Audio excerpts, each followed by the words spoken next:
Nunca achei que ouviria minha avó falar seriamente sobre os ETs de Varginha. Ela contou tudo com uma calma que me deixou desconfortável. Desde então, algumas memórias dela não saem da minha cabeça. Ela não levantou a voz, não fez suspense, não pediu segredo. Foi isso que mais me marcou. Se ela tivesse cochichado ou olhado pros lados, talvez eu tivesse rido e esquecido. Mas não. Ela falou como quem comenta algo antigo já digerido, quase sem emoção. E o pior é que eu não puxei o assunto. A gente tava na cozinha, numa dessas tardes lentas em que nada acontece. Eu tinha passado lá só pra cumprir presença. Minha avó sempre gostou dessas visitas silenciosas, onde a gente divide o mesmo espaço sem precisar conversar muito. Ela cozinhando, eu sentada mexendo no celular, a televisão ligada só pra fazer barulho. Em algum momento apareceu uma imagem antiga na TV. Não era exatamente sobre isso, mas tinha aquela estética de reportagem velha, granulada. Minha avó parou o que tava fazendo por um segundo e soltou um "é" meio baixo, quase pra ela mesma. Eu perguntei o que foi. Ela demorou a responder. Continuou mexendo na panela, como se estivesse decidindo se falava ou não. Aí disse, num tom neutro. Naquela época ninguém estava preparado. Achei que fosse mais uma lembrança aleatória. Minha avó sempre teve uma memória boa para datas e fases da vida, mas também gosta de soltar frases soltas, sem contexto. Eu só concordei com a cabeça, sem prestar muita atenção. O jeito que eles se mexiam, ela continuou. Foi aí que eu estranhei. Perguntei quem. Ela não respondeu de imediato. Desligou o fogo, se virou devagar e me olhou com um olhar que não era distante nem confuso. Era um olhar atento, presente, quase avaliando se eu estava mesmo ali. Aqueles de Varginha, ela disse. Os bichinhos. Eu ri. Um riso curto, automático. Não por achar engraçado, mas por puro desconforto. Aquela reação que a gente tem quando alguém cruza uma linha invisível numa conversa normal. Falei algo do tipo, avó, isso foi exagero da época, esperando que ela concordasse ou mudasse de assunto. Ela não mudou. Não foi exagero, respondeu. Foi só contado errado. Essa frase ficou pesada no ar. Ela não parecia irritada, nem empolgada. Só certa. Sentei melhor na cadeira sem perceber. A cozinha, que sempre foi um lugar seguro pra mim, ficou estranhamente silenciosa, mesmo com a TV ligada. Perguntei o que ela queria dizer com contado errado. Porque ninguém viu tudo. Ela disse. Cada um viu um pedaço. E depois mandaram a gente fingir que não viu nada. Eu tentei racionalizar. Pensei em memória contaminada, em histórias repetidas por anos, em gente mais velha misturando lembrança com boato. Falei que na época muita coisa foi inventada, que a cidade ficou conhecida por isso. Ela deu um meio sorriso, quase triste. Eu não vi pela televisão, falou. Eu vi da janela. Aquilo me deu um frio estranho na barriga. Eu conhecia aquela janela. Passei a infância naquela casa. Sabia exatamente para onde ela dava, o que dava para ver dali, o quanto a rua era comum demais para caber qualquer coisa fora do normal. Perguntei quando isso tinha sido. Ela respondeu rápido. Falou da idade que tinha, do trabalho que fazia, de quem morava com ela naquela época. Detalhes demais. Coisas que não pareciam ensaiadas nem confusas. Coisas que ela nunca errou ao longo da vida. Antes que eu pudesse perguntar qualquer outra coisa, alguém bateu no portão. Ela se levantou como se a conversa tivesse sido sobre o clima. Abriu, falou com a vizinha, voltou e continuou a rotina normalmente. Eu fiquei parada, olhando para aquela janela, tentando entender por que aquela conversa tinha acontecido daquele jeito. Sem aviso, sem continuação, sem explicação. Desde então, eu não consigo decidir se aquilo foi só uma lembrança distorcida de alguém muito velho, ou se minha avó guardou algo por décadas e resolveu soltar numa tarde qualquer, sem perceber o peso do que estava fazendo.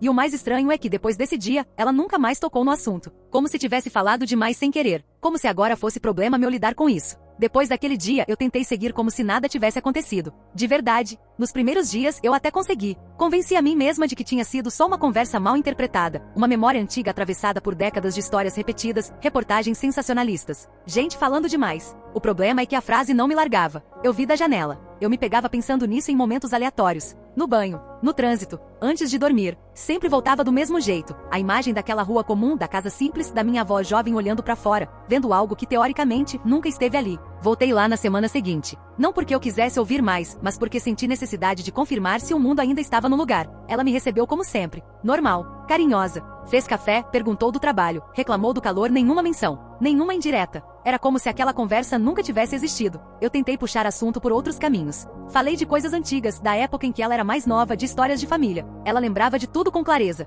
Datas, nomes, detalhes bobos que ninguém mais guardava. Isso, de alguma forma, me deixou menos tranquila. Se ela estivesse confusa em geral, eu teria uma explicação pronta. Mas não estava. Em determinado momento, sem perceber, meu olhar foi parar na janela da cozinha. A mesma. A moldura velha, a cortina fina meio amarelada. Nada de especial. Mesmo assim, me deu um aperto estranho no peito, como se aquele retângulo carregasse mais coisa do que devia. Ela percebeu. Você tá bem? Perguntou com um tom genuinamente preocupado. Eu disse que sim rápido demais. Ela não insistiu, mas notei que dali em diante ela começou a se posicionar de um jeito curioso na cozinha. Sempre de costas para a janela. Sempre ocupando o espaço entre mim e ela. Pode ter sido coincidência. Eu quis muito que fosse. Quando fui embora, reparei numa coisa pequena, quase ridícula de comentar. A cortina estava fechada. Ela nunca fechava aquela cortina de dia. Nunca. Aquela janela sempre ficou aberta, entrando luz, vento, barulho da rua. Na semana seguinte, tentei racionalizar tudo. Pesquisei sobre memória, sobre como lembranças podem ser moldadas ao longo do tempo. Li relatos de gente que jurava ter vivido coisas que nunca aconteceram. Me convenci por algumas horas de que era isso. Só isso. Até que minha mãe me ligou. A conversa era sobre outra coisa, mas em algum momento ela comentou, quase rindo, que minha avó tinha pedido para trocar a cama de lugar no quarto. Disse que a posição antiga incomodava. Minha mãe achou estranho, porque a cama estava no mesmo lugar há anos. Não falei nada, mas perguntei, fingindo casualidade, se isso tinha algum motivo específico. Não sei, ela respondeu. Ela só disse que não gosta mais de dormir perto da janela. Meu estômago deu um nó imediato. De novo, tentei me controlar. Pessoas envelhecem, mudam hábitos, desenvolvem manias. Tudo isso é normal. Repeti isso pra mim mesma várias vezes naquele dia. Mesmo assim, comecei a notar outras coisas. Ela passou a trancar a casa mais cedo, a reclamar de barulhos que ninguém mais ouvia. Uma vez, quando eu estava lá, um caminhão passou devagar na rua e ela se enrijeceu inteira, segurando o braço da cadeira com força demais pro barulho que era. Que foi, vó? Perguntei. Nada, ela respondeu rápido. Só susto. Mas não parecia susto. Parecia reconhecimento. Eu nunca confrontei, nem perguntei diretamente. Parte de mim tinha medo da resposta. Outra parte tinha medo de confirmar que eu estava criando conexões onde não existiam. Eu me sentia ridícula por pensar nisso, e ao mesmo tempo irresponsável por ignorar.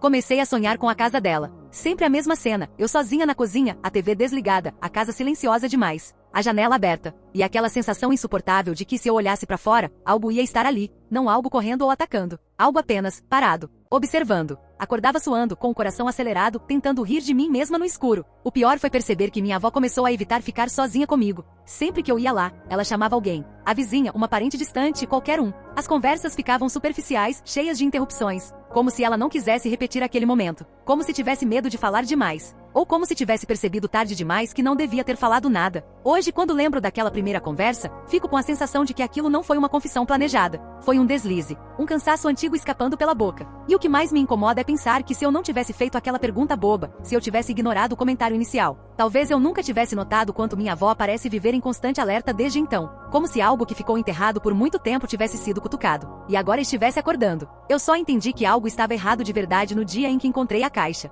Não foi ela que me mostrou. Nem foi durante uma conversa profunda ou num momento emocional. Foi por acaso, do jeito mais comum possível, o que acabou tornando tudo pior. Eu estava ajudando minha mãe a organizar algumas coisas antigas da casa da minha avó. Nada urgente. Ela comentou que a memória da minha avó andava boa, mas que fisicamente ela já não tinha a mesma disposição de antes. Então resolvemos adiantar algumas caixas que estavam guardadas havia anos, no quarto de visitas. A maioria era previsível, fotos, papéis velhos, roupas que ninguém mais usava. Até que puxei uma caixa menor, mais pesada do que parecia, sem identificação nenhuma. Quando abri, achei que fosse encontrar documentos importantes. Não eram.